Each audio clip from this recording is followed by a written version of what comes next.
Hello and welcome to this video on the consonantal declension in Sanskrit. There are various subheadings to this, stems with which you might call changeable stems, variable stems, sometimes two alternatives, sometimes just one. Some of them, to start with, might appear a little complicated, but the most important thing, the thing that we're focusing on in this video, is the simple unchangeable stem and the endings that are attached to that stem. This is going to be valid, although I'm dealing specifically with Sanskrit here. I do urge Pali students to learn these endings carefully and to concentrate well on this, because a lot in Pali that on the face of it looks, and I suppose even is, a little bit disorderly and flipping from one stem to another, and sometimes taking endings that appear to belong to a different declension of noun. All of this will fit into place much better and be much clearer if you have a solid grounding in the Sanskrit endings. And that comment applies to a great deal of Pali grammar, but especially to this whole business of the consonantal stems. The endings of the consonantal stems are in fact fairly simple, and the whole thing is even more simple when we look at the unchangeable stems. That's the stems that don't vary in, for example, at, antam, or ans, an, usha, and that kind of thing. That comes later. We're just going to look now at the simplest form of stem. So what I'll do now, I will share my screen with the iPad. Here we go. We're looking here at Macdonell sections 75 to 78, and that's starting at page 35 in the printed book, and it's available for you all, of course, online. Now we're going to look first at the stems in dentals, but a general word about these stems. There are several words, not a huge number, but they are an important group of words, where, for example, you form a word by of two elements, of which the second element is a verbal root. Let me give you an example. We have the root vid,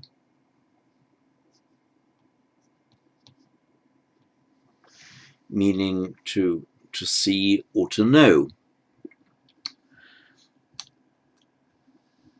and from which we get things like vidya, seeing, or then by extension it means knowledge. That's the most common meaning for it, vidya, knowledge.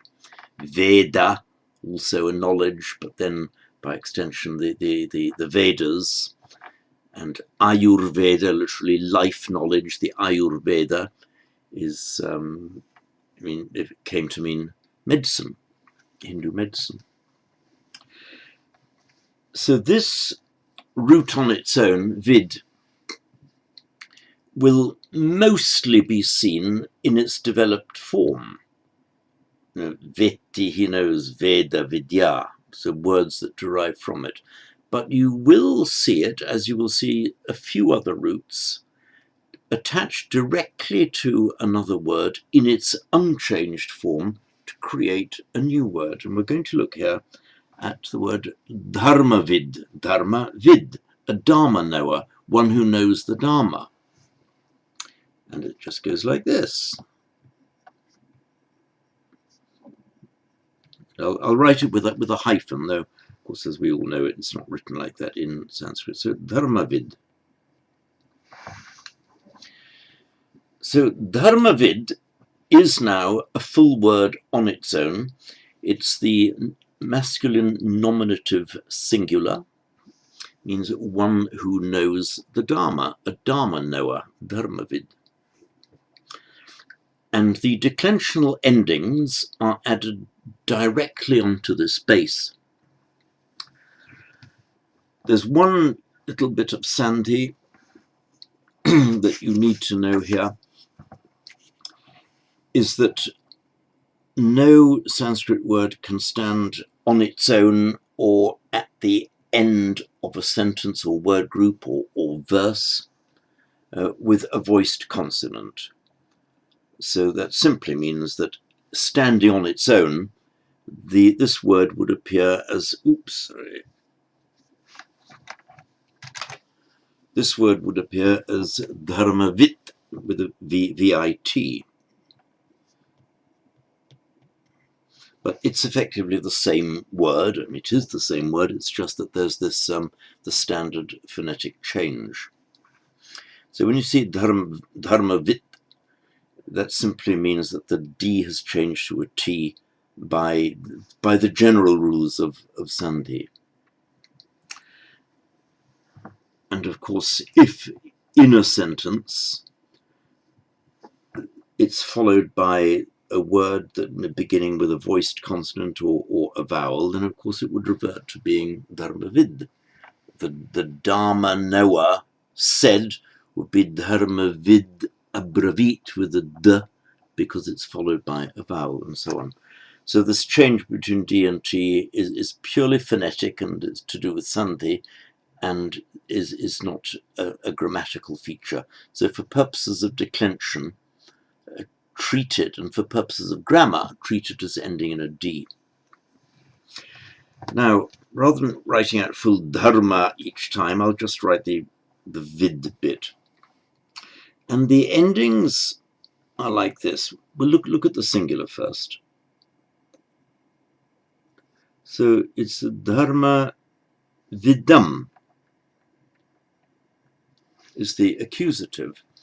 Now, you will recognize that that's exactly the same as in the declension with a short a, dharmam buddham for the accusative singular. It's exactly the same here. The rest are not exactly the same, but they more or less mirror those endings to a greater or lesser extent. The instrumental singular is just with a long a. So this was said by the dharma knower, means uktam, said uktam dharma vida, taught or shown by the dharma knower, deshitam dharma vida.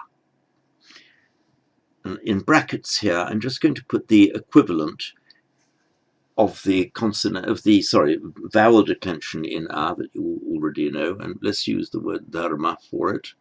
So dharmam, so the accusative, dharmena is the instrumental. Now we will look at the dative, and that would be dharma vide.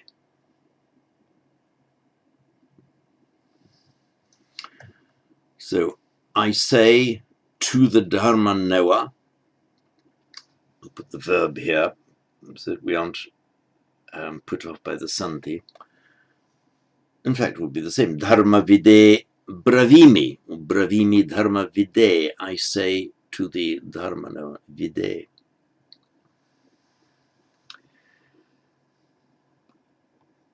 And this is reflected in the a declension with the aya ending. That will be dharmaya, dative.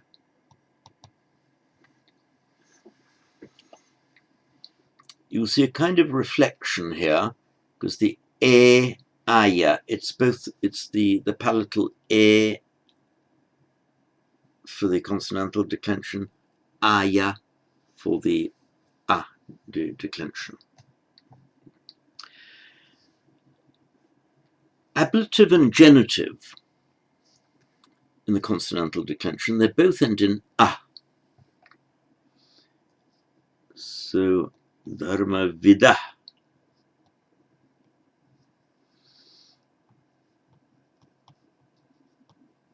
Dharma vidah. It's the same for the, this is the ablative and the genitive.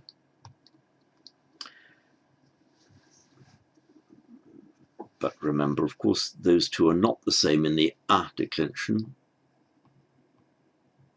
where you would have dharmat for the ablative and dharmasya. Sorry, let's wrote it in Pali there. Dharmasya for the genitive. And in the locative, it would be dharma vidi. Just the locative ending is just the short e. And the locative in the a declension is the same but lengthened, dharme. Strengthened rather than lengthened, I should say. That's the locative.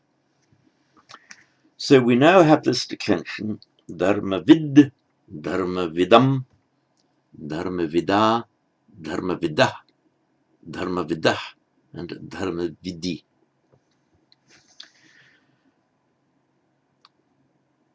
These, I'll just briefly mention for the Pali students, these endings are closely reflected in Pali.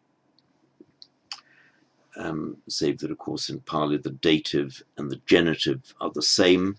Dative is merged into the genitive, so it's an ah, which of course in Pali becomes o. But we'll deal in greater detail with the relationship between the Sanskrit declensions and the Pali declension later. The point here is just to fasten closely on what the Sanskrit declension is. And I've just mentioned here, the nominative is dharma vit with 0 ending.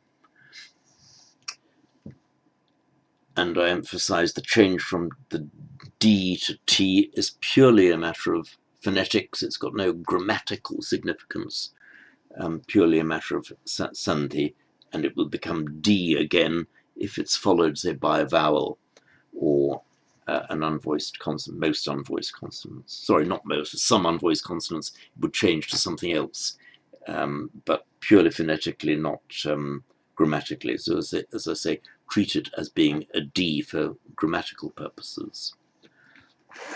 Now we'll briefly look at the dual form. Pali students don't need to be concerned with the dual form at all, because the dual has almost entirely disappeared from Pali. It remains in a couple of fixed expressions, but there's no regular dual in Pali. So in the dual,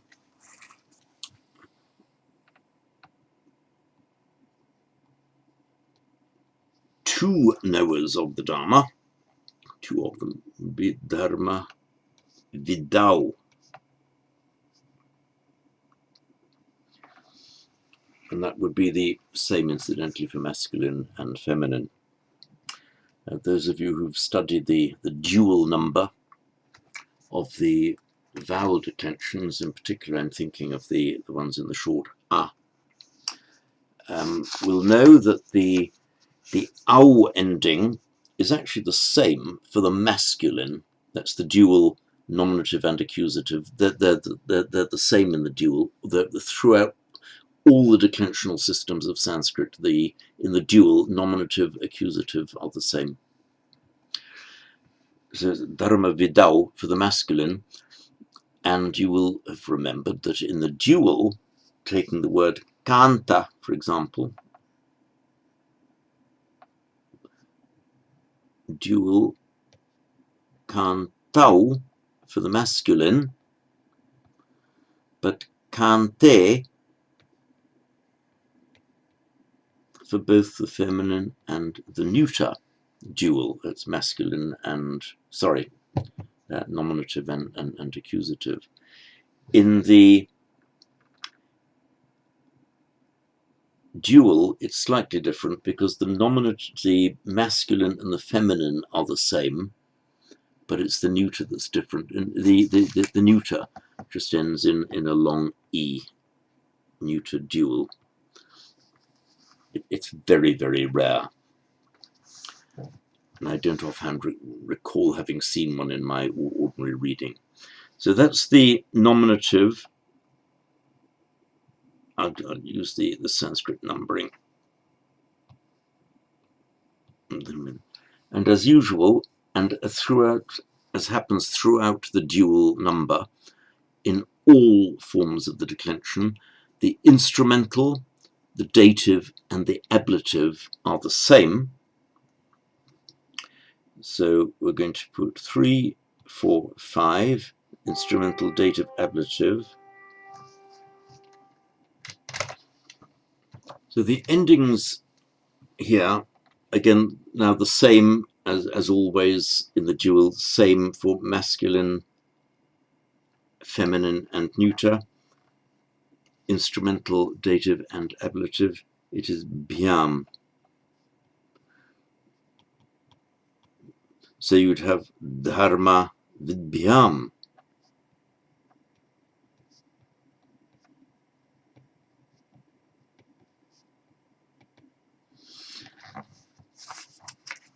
Closely reflecting the declension, where you have the abhyam ending across masculine, feminine, and neuter.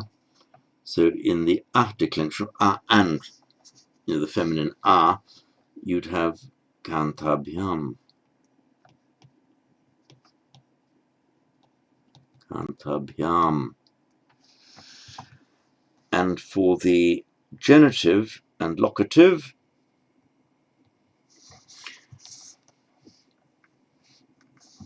in the declension, the ending is ayo. So you'd have kantayo.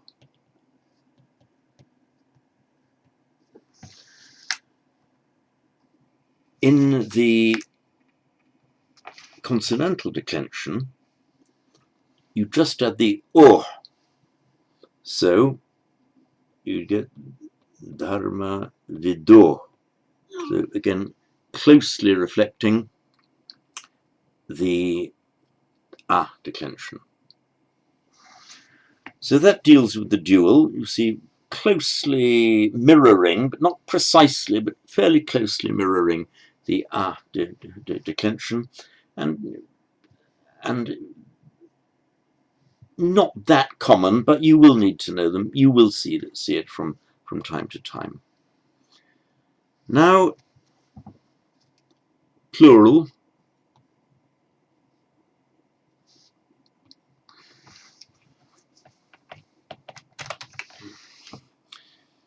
The endings for the plural,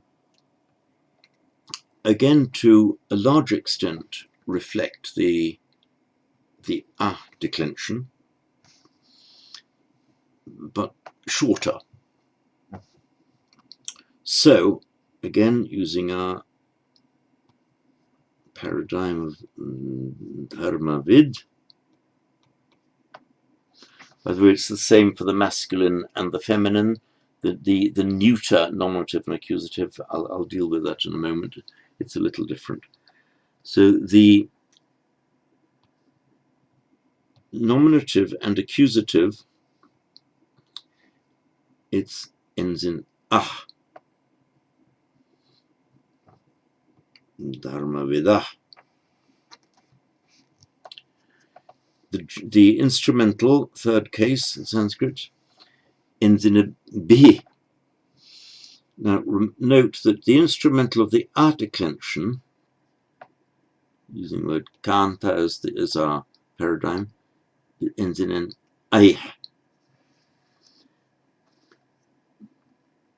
but in the consonantal declension in bhi. So dharma vid bhi.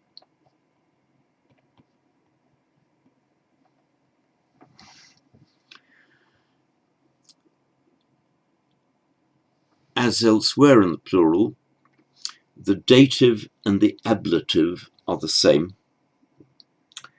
So using our Sanskrit numbering,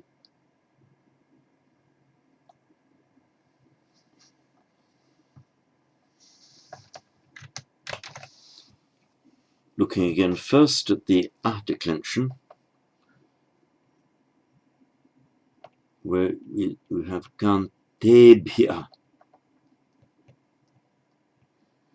for the dative and ablative plural, so the ebhya ending, ebhya. In the consonantal declension, it's the same but without that vowel e. So it's just, it would be dharma vidbhya. Write it for you, vidbhya.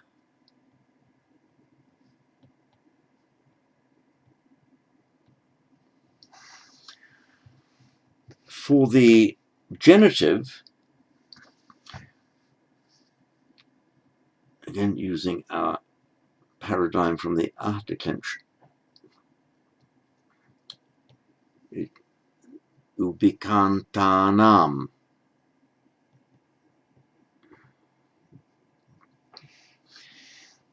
In the consonantal declension, this an, or in the other vowels, un, bhikshunam of the bhikkhus and so on, shuchinam of the pure, this long vowel with the followed by an n, which is a feature of the genitive plural in the vowel declensions, simply drops out. So the genitive plural ending in the consonantal declensions is simply am. So yeah, genitive of those who know the dharma is just dharma vidam. Dharma vidam.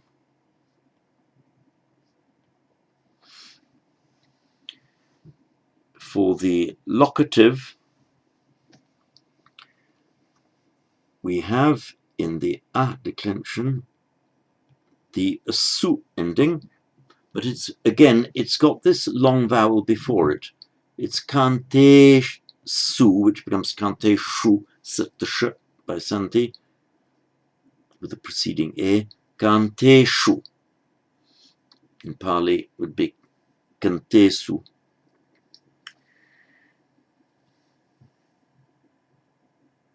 And in the consonantal declension, the preceding vowel drops, so it's just su. It ends in su. By Sandhi, you can't have vid su. The d has to change, the voiced d has to change to an unvoiced t. So it becomes vitsu. Dharma vitsu.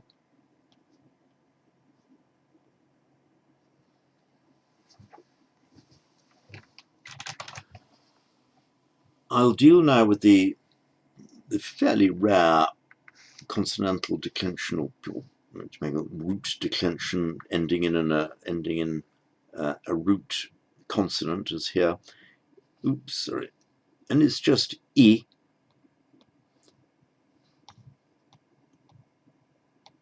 This is just for nominative and accusative, by the way. As always, the rest of the declension is the same as the masculine, but it adds an n. So if there were a neuter plural of dharma vid, it would be dharma vindi. I'm not sure that it does exist, or anything quite like it has ever been attested.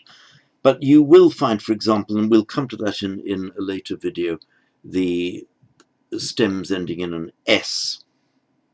For example, havis, meaning a sacrifice, which is neuter, and where we have the plural, nominative accusative plural, In fact, with the ones ending in S, it lengthens the E and adds the nasal, but before an S, it becomes the anuswara and changes, so that is Havinshi, and that is something you would fairly commonly see, meaning it's sacrifices.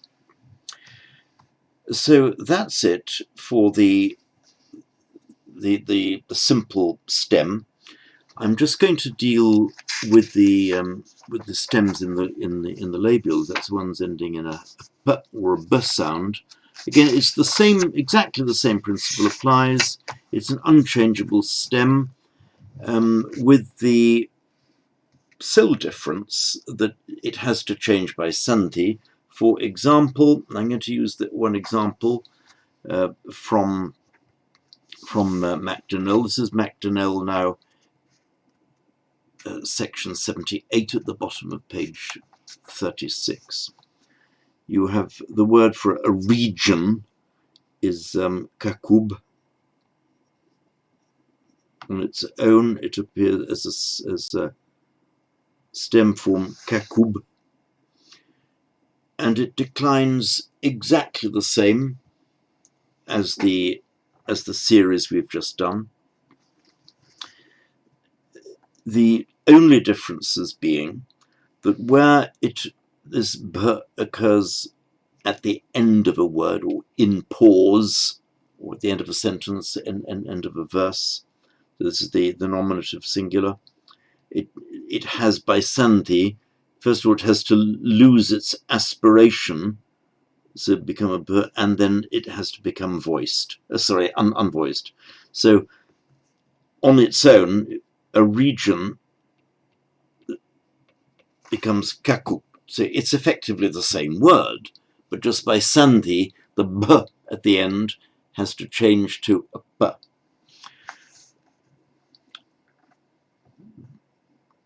And also in the locative plural, ending in su, you can't have kakub su. By sandhi, the preceding b just has to change to a p. So in the regions, kakupsu. But throughout the rest of the declension, it stays with a b. But of course, remember, if the ending begins with a b, then you get a double b. So, for example, in the instrumental plural, it would be ending in a b. It would be kakub b. But since you get this double b, the first one loses its aspiration, so it becomes kakub b.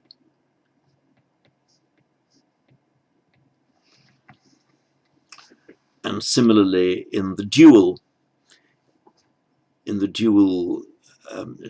dative ablative, so instrumental dative and ablative, ending in bhyam, it is kakubhyam.